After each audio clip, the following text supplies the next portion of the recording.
Blue Flight orbited 30 miles northeast of Hanoi. The weather was mild, scattered cumulus clouds between 8,000 and 10,000 feet. Thunderstorms were brewing to the west. The TAC pilots were itching for action and loaded for bear. 4 Sparrows and 4 Sidewinders, each checked and double-checked on the ground and in the air. For months the MiGs had run at the first sign of US fighters. Maybe today they could be tempted to chance their arm against what hopefully looked convincingly like a late-arriving strike package. So Blue Flight orbited, beginning to lose faith in the plan. Blue 1 caught them on radar first, just as he was about to turn for home. 1 contact, then a second, 33 miles out and closing. The 4 fighters turned left to intercept, strung out in an unorthodox loose deuce, with Blue 3 and 4 trailing 7 or 8 miles behind. Rules of engagement meant visual identification was needed before they could engage. Blue 1 and 2 would identify the contacts. Blue 3 and 4 would shoot them in the face with their radar-guided Sparrows before the MiGs knew what hit them. Blue 1 and 2 turned and raced towards the oncoming MiGs in full military power. Their lack of fuel precluded the use of their afterburners. At 3 miles out, the pilot of Blue 1 spotted a pair of small, silvery aircraft, MiG-17s. He called out for Blue 3 and 4 to engage, but the trailing pair had made a mistake.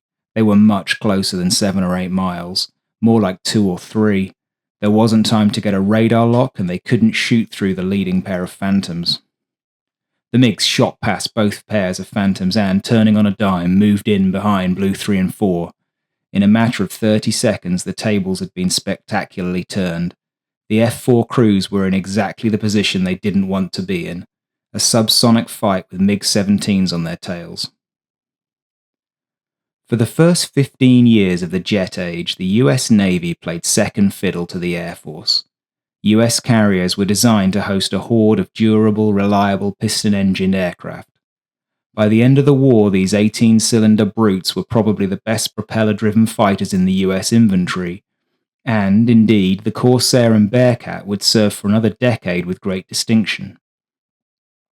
Piston engines and thick, straight wings confer significant low-speed handling advantages that make the challenging job of landing on a heaving carrier deck that bit easier, and the US Navy was the undisputed master in the use of piston-engined naval air power. The arrival of jet aircraft onto the scene changed the picture fundamentally. Greater power meant greater speed and, alongside much increased weight, also significantly greater lifting power. If properly employed, piston-engined fighters stood little chance against a contemporary jet, although many people highlight the occasional successes scored by pilots of Mustangs, Spitfires and Corsairs as signs of equivalence. A rational look shows that these kills were scored in situations that massively favoured the piston-engine fighters. Gunning down an opponent on landing or mobbing them 5 versus 1 is a sign of tactical skill and awareness. It isn't a sign of technical equivalence. The US Navy recognised that it needed to get in on the jet game, but that was easier said than done. Jet aircraft were heavy and finicky. They took off fast and they landed fast. Early jet engines were slow to respond to the throttle and unreliable to boot. If you needed to go around on landing, you could forget it. None of these characteristics were really compatible with World War II era carriers, except perhaps the giant midways that were just hitting the water. For this reason, the Navy lagged behind the Air Force in the adoption of swept wings, as they considered them dangerous to operate at the low approach speed necessary for carrier landings. This chart shows you how the gap between the best operational US land-based and naval fighters developed in the 1940s and 50s. The biggest issue that the Navy faced was that their aircraft were both slower and couldn't lift as many stores. They lacked thrust-to-weight ratio and for the most part had higher wing loadings. As interceptors to counter Soviet naval aviation's missile-armed bombers, they were adequate. As air superiority fighters, they were outmatched by land-based contemporaries. But this situation changed dramatically on the 25th of March 1961, when McDonnell Douglas' new Phantom II took to the air. I'll save a detailed examination of the origins of the F-4B for another time, save to say that it was immediately obvious that this was by far the best air-to-air fighter in the US inventory, and had the potential to be one of the best for air-to-ground as well. This was an opportune moment for the Navy to have arrived in the jet age, as in 1962 the new Secretary of Defense, Robert McNamara, decided that it would be more efficient if the Navy and Air Force stopped developing two totally different lines of aircraft and standardized on something. A fly-off was therefore decided upon to work out what the best air-to-air fighter was. On one side was the F-4B, on the other the Air Force's new F-106 Delta Dart. The project was called High Speed, and there are still plenty of F-106 loyalists who claim that the contest was rigged. I'm not sure that's really the case, to be honest. I love the F-106 as much as the next aeroplane geek, but this feels like a pretty unfair fight. The Delta Dart is a precision tool, a 70-foot-long rapier equipped with all of the electronic tricks that late 1950s aviation industry could furnish. The thing could be flown and fought from the ground, for example. Its radar was essentially unjammable in the period, it carried all of its weapons in a neat internal bay, and it remains the fastest production single-engine fighter ever built. But if you're flying the Phantom, you literally couldn't care less about all of these fine technical points of superiority. Yes, the Phantom is an ugly bastard of a fighter. It looks about as aerodynamic as a brick, but you've got two monster engines, giving a lot more power than the F-106's single. The Dart's big delta wing gives excellent instantaneous turn rate, but the Phantom's power allows it to control a dogfight. No internal weapons bay, but hey, 9 hardpoints that can lift 18,000 pounds of weapons. That's more bombs than a B-17 Flying Fortress, so there's that. Sparrow and Sidewinder would prove to be a much more flexible combination than the Dart's seemingly endless variety of Hughes Falcons. No fancy countermeasures, but a big fat nose means a big radar dish. And a big radar dish means the ability to put big power in the air. The Phantom's radar hence had a better range. And who needs all that automation when you've got a second crewman in the back? Besides, where the Phantom was going, there was sure as hell no Sage. If in this fight the Delta Dart is a finely crafted rapier, then the Phantom is a baseball bat with nails in it, being swung with surprising finesse by a dude whose nickname is probably something friendly. Like Knuckles. Knuckles won this one. McNamara made the Air Force concede. But, this being the 1960s Air Force, they didn't just want the same thing the Navy had. The F-4B was a pure fleet interceptor with limited air-to-ground delivery capability. The SAC-dominated Air Force believed that air superiority was essentially a secondary mission and that ground attack was the primary. Therefore, any tactical platform had to have air-to-ground delivery capabilities. That meant a different radar and other avionics changes. Another doctrinal difference concerned the backseater. In the Navy, there was a well-respected and understood role called a radar intercept officer. Although these officers generally had been pilots at some point, being a RIO meant going down a specialized professional path. Consequently, the F-4B had no flight controls in the back. The Air Force had a different view, partly because most of their fighters were single-seat, but mostly because they believed wholeheartedly in the power of their technology. For them, everyone was a pilot. Their plan was therefore to put junior pilots in the back seats, and those pilots would therefore need controls. They referred to these junior pilots with great warmth. Dying back. I'm sure they felt loved and not at all like they needed to get out of that seat as fast as possible. Lack of seriousness about the role of and training for their backseaters would hamper effective employment of the Phantom by the Air Force throughout the Vietnam War. The other changes were brought about by operational necessity. Most obvious are the thicker wings, required to accommodate wider tyres that could take higher landing speeds on rougher surfaces. It also had anti-skid braking, very Volvo. The aerial refueling setup was different because the Air Force used a boom-type refueling system versus the Navy's probe and drogue. Both services agreed that the gun was obsolete and could be omitted. And that's about it, which, by the way, is why the F-4C still has a retractable tailhook. The USAF initially ordered 499 to be procured through the Navy to both simplify contracting and reduce the chances of any funny business. They ended up buying 583 examples. Having received 6 F-4Bs to familiarise themselves with the type, and borrowed another 27, the Air Force took delivery of the first purpose-built F-4C on the 27th of May 1963.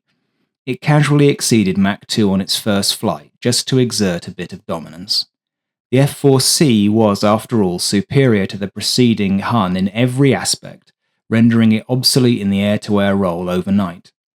It took nearly 18 months for Air Force Phantoms to become operational. That didn't happen until October 1964.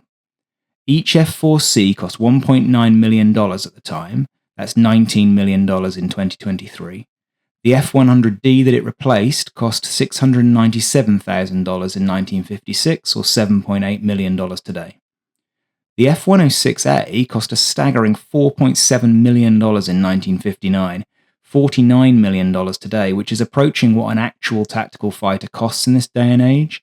You can see where that technological stretch takes you, as the F-106 price doesn't include all of the development done on computers and data links it used. Having set the context for its acquisition, let's take a brief tour of the F-4C. This is a twin-seat, all-weather fighter powered by two J-79 engines, each producing just under 17,000 pounds of thrust. The engines are arguably what makes the Phantom so special. The F-4C had slightly different engines from the Navy F-4B, incorporating cartridge start so that the fighter could be used on airfields without starter units. Although I've characterized the F-4 as a bit of a brute, in truth its avionics were highly sophisticated. The AN/APQ-100 radar had a range of 50 miles against a fighter-sized target and provided excellent ground mapping for navigation and attack. There was an automated bombing system, which isn't of great interest to me but apparently was highly effective, and a cutting-edge inertial navigation system to get you home. The F-4C was also equipped with a Texas Instruments AAA-4 infrared search and track system. Information about this unit and how it worked is quite scarce. There was a screen in the rear cockpit that showed the image from the sensor, which had a theoretical range of as far as 50 miles. It provided bearings to target, but not an accurate view of range. The system didn't work very well as far as I can tell, and the fairing for it was removed in the F-4D, only to be reintroduced to hold ECM antennas. The F-4E replaced the whole arrangement with the muzzle of its M61 Vulcan cannon. In air-to-air use, the Phantom is essentially an energy fighter. Although its wing loading is comparable to the Super Sabre that it replaced as a MiG Hunter in the early days of Rolling Thunder, it is 2/3 higher than the MiG-17. But huge power and speed means that in any fast vertical fight it will make mincemeat of the older aircraft. Putting their energy maneuverability diagrams next to each other shows how when the fight gets fast, the Phantom has more energy and more options. The fight with the MiG-21 is more even, but even the powerful MiG is fundamentally outclassed by the Phantom as soon as the fight gets fast. The difference between Soviet and US fighter doctrines was very stark in this era.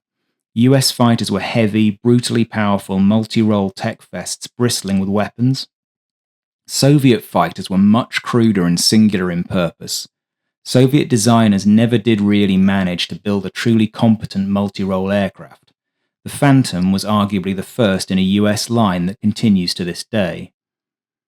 For early Rolling Thunder combat air patrols, the Phantom would typically be armed with 4 AIM-7 Sparrows in their partially recessed bays under the fuselage, and 4 AIM-9B Sidewinders on 2 twin launchers under the wings. The latter were a controversial subject in the Air Force as they were regarded as a Navy missile and, probably because of this, suboptimal to the Air Force's AIM-4 Falcon. The F-4C was supposed to be wired to accept this missile, but the modifications don't appear to have happened pre-production or to have been retrofitted. The subsequent F-4D was exclusively designed to fire the Falcon rather than the Sidewinder, and that is a whole other episode. 3 drop tanks, a 600-gallon tub under the fuselage and 2 370-gallon tanks under the wings complete the cap setup. In this configuration, the Phantom weighed about 53,800 pounds at takeoff, of which nearly 13,000 pounds with fuel. Combat radius was 300 miles, assuming about an hour and a quarter of loiter time and 2 to 3 minutes of combat in afterburner. Total mission time would be about 2.5 hours. You can see why tanker support was just so essential to the US operations in Vietnam. By March 1966, 7 F-4C squadrons were in South Vietnam and 3 in Thailand. For the most part, their new aircraft were pretty reliable.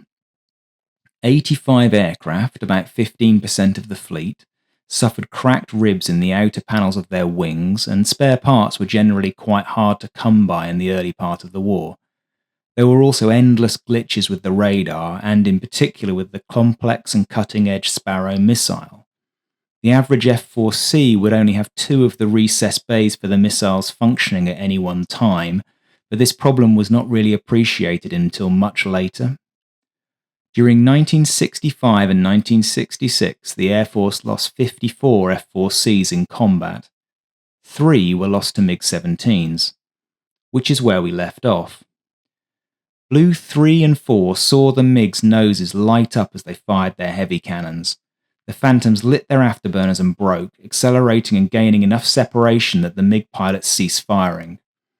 Blue 4 had initially been flying a fighting wing, 200 feet behind and to the right of Blue 3, but, deciding that Blue 3's backseater gave him enough protection from a 6 o'clock attack, he decided to break right instead of left in order to attempt to sandwich the MiGs. 1 MiG followed each Phantom. Blue 3 found himself in a scissors with his MiG. During these hard reversals, his radar went out. Fortunately, the MiG, seemingly carrying excess airspeed, overshot. Blue 3 separated and then turned back from the MiG from 5 miles distant to line up a Sparrow shot. His backseater tried to tell him that the Sparrow wasn't an option, and in the confusion they narrowly avoided being hit by the MiG's cannon fire as it attempted a front quarter attack.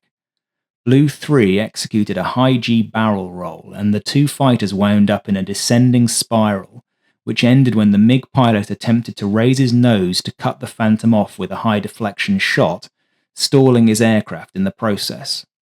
Suddenly, Blue 3 found himself just over a mile distant in the MiG's rear quarter and with positive delta mag. He got a tone and fired 4 sidewinders in quick succession. The MiG exploded in a fireball, hit by 2 of the missiles. While this was going on, Blue 4 continued his dive in afterburner, quickly reaching Mach 1.4 at 14,000 feet and accelerating away from the MiG, which initially attempted to follow. Blue 4's radar also failed in this initial evasive maneuver.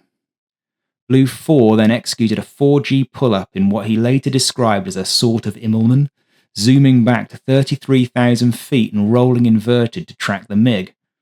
Having lost sight of the smaller fighter for a moment, he, like Blue 3, discovered that in attempting to follow the Phantom into a fast vertical maneuver, the MiG pilot had felt a stall approaching and was now attempting to recover the aircraft. Behind the MiG, flying straight and level with positive closure speed, Blue 4 got a tone and fired a sidewinder from under a mile away. This tracked and exploded maybe 6 feet from the MiG's left wingtip. He fired a second missile without a tone that didn't track, then a third with the tone that exploded in line with the tailpipe, which then gushed white smoke. The MiG began to descend rapidly. Blue 4 followed it and fired his final sidewinder, but had to break off as flak started to detonate around him before he could observe any effects. Short on fuel, both Phantoms returned to base.